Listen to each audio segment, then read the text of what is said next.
안녕하세요. 독서하는 금요일에 이동주입니다. 반갑습니다. 오늘은 앤드류 킬패트릭의 워렌 버핏 평전 시작하겠습니다. 저는 글 쓰는 것도 좋아하고 북리뷰하는 것도 좋아하는 편인데 워렌 버핏 평전 같은 경우에는 부담감이 굉장히 컸습니다. 책이 사실 그렇게 두꺼운 건 아닌데 한 인물에 대해서 정말 치밀하게 조사하고 이미 너무 잘 정리를 해놓은 작가의 글을 어떻게 리뷰할 수 있을까가 고민이었습니다. 제가 하는 리뷰를 함께 하시는 것도 좋은 독서지만 워렌 버핏 평전은 정말 반드시 한번 읽어보시는 걸 추천드리고 싶어요.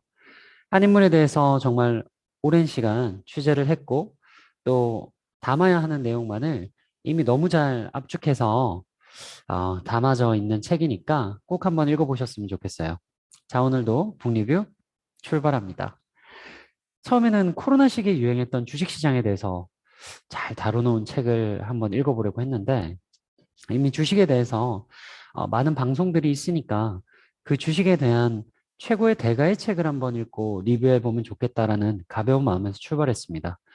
오랜 기간 평균 20% 이상의 주식 수익을 올려왔던 워렌 버핏이라는 인물에 대해서 알고 싶었던 저는 다양한 책을 고르던 중에 그의 삶을 전체적으로 잘 조명한 앤드류 킬패트릭의 워렌 버핏 평전을 선택했습니다. 실제로 워렌 버핏이 실소유주인 회사 버크셔의 주주이기도 한 저자는 버핏의 사람으로서의 모습도 다뤄줄 것이라고 생각했기 때문이죠. 워렌 버핏 평전은 총 두 권으로 이루어져 있는 어, 책입니다. 되게 두꺼워요. 두 권을 합치면. 이번 리뷰는 1권의 1부와 2부를 요약해서 만들어 보았습니다. 1부에서는 버핏의 출생과 성장, 그리고 개인적인 이력이 담겨져 있고 2부는 법과 관련된 인물들과 단체들에 대한 이야기를 담고 있습니다. 아이고, 법이라고 돼 있네요. 2부는 버핏과 직접적으로 관련된 인물들과 단체들에 대한 이야기를 담고 있습니다. 3, 4, 5부는 다음에 기회가 되면 다뤄보도록 하겠습니다. 책을 쓴 앤드류 킬패트릭은 워렌 버핏이 언젠가는 자신의 자서전을 직접 쓰기를 바란다고 글을 시작합니다. 작가는 스스로 버핏의 팬이며 버핏에 대해서 호감을 가지고 있기에 평전을 쓰려고 결심을 했고 실제로 본인 스스로가 버크셔의 주주이며 버핏의 지인이기도 하다고 밝히고 있습니다. 그렇기에 버핏의 사업적인 성공뿐만 아니라 인간적인 모습도 책에 녹이려고 많이 노력하고 있어요. 워렌 버핏은 우리나라에서는 흑수저로 알고 계시고 또 흑수저로 알려져 있는 경우도 있지만 사실은 오마하라는 미국 도시에 아주 단단한 가문의 출신입니다. 아버지는 공화당 의원도 하셨고요. 그의 할아버지는 오마하에서 모르는 사람이 없을 정도로 유명한 식료품점을 오래 운영을 했습니다. 집안은 꾸준히 동네에서 영향을 발휘하고 있었고 어린 시절 가풍의 영향으로 많은 돈을 직접 지원받거나 용돈을 많이 받지는 않았지만 준수한 교육을 받고 유복하게 자랐다고 보시는 게 맞습니다. 하지만 그에게는 돈에 대한 비범한 재능이 있었습니다. 어린 시절부터 타고난 기질에 가깝다는 느낌이 들었는데요. 14세 때 이미 신문 배달로 돈을 벌기 시작하고 집안은 먹고 사는데 아무 문제가 없었는데 돈을 벌고 싶어서 굉장히 열심히 일을 하고 돈을 법니다. 그리고 그는 이미 수입에 대한 세금을 14세 때 내기 시작했다는 이야기가 책에 담겨 있죠. 그가 16세 때는 이미 친구와 롤스로이스 중고차를 한 대 구매해서 자동차 임대업을 하기 시작했고요. 그리고 작은 사업을 시작하고 성적을 극상위권으로 유지하면서도 신문 배달을 멈추지 않고 매달 당시에 175달러씩을 벌고 있었다고 합니다. 대단하죠. 굉장히 부지런하고 특히 수학적인 능력은 특히나 타의 추종을 불허할 정도로 비범해서 수학에서는 도시에서 그 누구도 따라오지 못할 정도의 뛰어난 능력을 가지고 있었다고 합니다. 1956년 워렌 버핏은 20대 이미 투자 조합을 설립을 하였고요. 1957년부터 69년 해산할 때까지 버핏 투자 조합은 무려 29.5%의 복리로 수익을 올렸습니다. 당시 미국 다우존스 지수는 7.4%의 수익을 내고 있었으니 시장 자체의 수익성과 무관하게 그가 이룬 성과가 경이롭습니다. 이후 버핏은 본격적으로 버크셔라는 회사를 운영하기 시작했고 투자 조합을 해산시킵니다. 물론 조합원들에게 수입과 버크셔의 권리를 비율에 따라 분배하고 해산을 했죠. 버핏이 버크셔를 인수한 지 30여 년이 지난 오늘 버크셔는 전 세계 보험회사의 주주자본을 가장 많이 소유한 투자지주 회사이며 포춘 500대 기업 중 장부 가치가 네 번째로 높은 회사입니다. 또한 많은 주식과 채권 그리고 금, 은 등을 보유하고 있는 보험의 제국이기도 하죠. 그리고 수많은 사업체를 운영하고 있고요. 거의 모든 카테고리에 포함되어져 있는 기업들을 직접, 간접적으로 운영하고 있습니다. 아주 특이한 혼성 기업이라고도 볼 수 있겠죠. 이렇게 버핏의 생애를 짧게 요약하면 14세 때 신문 배달을 시작해서 오늘날까지 올곧게 아주 성실하게 사업을 하고 돈을 버는 그리고 돈을 벌어왔던 부지런하고 근면한 사람의 생애라고도 말할 수 있습니다.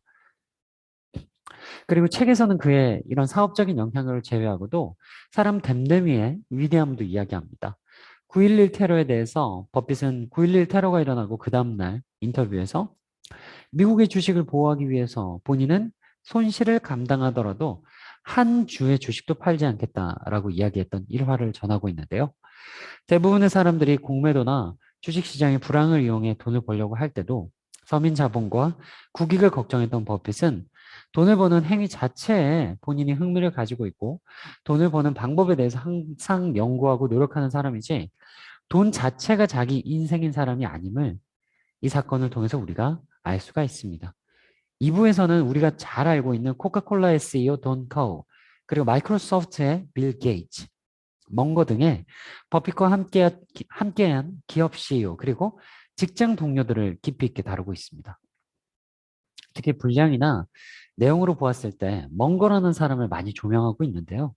제가 알기로 한국에서는 비교적 덜 알려진 인물로 알고 있는데 책을 읽으시는 분들은 멍거라는 사람의 위대함에 대해서도 알 수 있고 멍거라는 사람이 얼마나 대단한 사람인지도 충분히 공감할 수 있을 것입니다. 멍거는 오랜 시절 버핏의 곁을 지키며 파트너로 버크셔의 성공에 큰 축을 차지하는 사람입니다. 책 속의 내용을 보면 거의 서로에게 필연적인 존재라는 말까지 떠오를 정도입니다. 버핏 스스로 월스트리트의 누구와 이야기해도 멍거와 이야기를 나눈 시간의 100분의 1도 미치지 못하는 것 같다 라고 말할 정도로 동료인 그를 신뢰했습니다. 멍거는 멍거주의라는 말로도 유명합니다. 한국에는 널리 알려지지 않았지만 멍거주의 세 가지를 이야기하자면 첫 번째, 몇 가지 생각들이 완전하게 몸에 흡수될 때 인생의 큰 획을 그릴 수 있다. 두 번째, 인생은 순전히 기회비용의 연속이다. 세 번째, 아주 기초적인 수준의 수학을 몸에 익혀 일상적인 생활에 활용을 해야 한다. 자, 계속 들어가 볼게요. 익혀서 생활에 활용을 해야 한다. 골퍼가 되겠다는 사람이 혼자 나름대로 터득한 스윙을 사용할 수는 없는 법이다. 특별한 그립 방법을 배운 후에 골퍼로서 자신의 잠재력을 발휘하게 해줄 다른 방식으로 스윙을 해야 한다. 멍거는 타고난 암기력과 그저 싼 기업을 매수하는 방식이 아닌 미래 가치를 보고 비싼 주식이라도 과감하게 매입하는 전략으로 버핏을 오랜 동안 지켜왔습니다. 돈을 쫓아왔다고 생각할 수도 있는 그의 삶이지만 사실은 그 역시도 버핏처럼 돈의 노예가 되는 것이 아니라 평범한 삶과 낚시를 즐기고 버크셔의 주식을 꾸준히 처분해서 자선 사업에 최선을 다하는 모습을 보입니다. 물론 우리가 잘 알고 있는 버핏 역시 수많은 자선 사업을 통해 자기 자식에게 재산을 전부 물려주는 것이 아니라 자신이 가진 대부분의 자산을 사회에 환원하고 있죠. 과연 우리는 지금 현재 무엇을 위해서 돈을 쫓아오고 있는 걸까요? 돈의 신이라고도 불리우는 워렌 버핏은 돈을 버는 과정에 최선을 다했고 또 이를 사랑했습니다. 그는 돈 자체를 쫓아가진 않은 것이죠. 삶의 목적이 돈은 아니었던 것입니다. 수많은 사람들이 오늘날에 워렌 버핏이 돈을 쫓아서 부자가 됐다고 생각하고 빌 게이츠는 독점을 해서 돈을 벌었다고 생각하지만 워렌 버핏의 평전에서도 나오듯이 워렌 버핏과 빌 게이츠는 사실은 소박하고 평범한 사람입니다. 워렌 버핏은 청년기에 그의 가족과 함께 살았던 집에서 아직도 계속해서 살고 있고 그가 벌었던 많은 돈을 사회 환원을 위해 사용하고 있습니다. 너무 빨리 달리려고 하면 넘어질 때가 더 많죠. 우리가 돈을 쫓는 곳에만 몰입한다면 돈 앞에서 주저앉아 무기력해지는 순간이 더 많을 수도 있겠다는 생각이 들었습니다. 자신의 일을 사랑하고 자신의 일을 어떻게 더 잘할지를 생각하면 돈은 저절로 따라오는 것이 아닐까요? 워렌 버핏 평전은 그렇게 워렌 버핏이 살아왔던 인생 그 자체를 이야기하고 있습니다. 다음 주 책 안내드립니다. 다음 주는 NFT로 돈 벌어봄 이준 작가님의 일러스트 작가의 그림 판매 체험기라는 책을 다뤄보려고 합니다. 책을 선정한 이유는 제가 그림에 대해서 잘 모르거든요.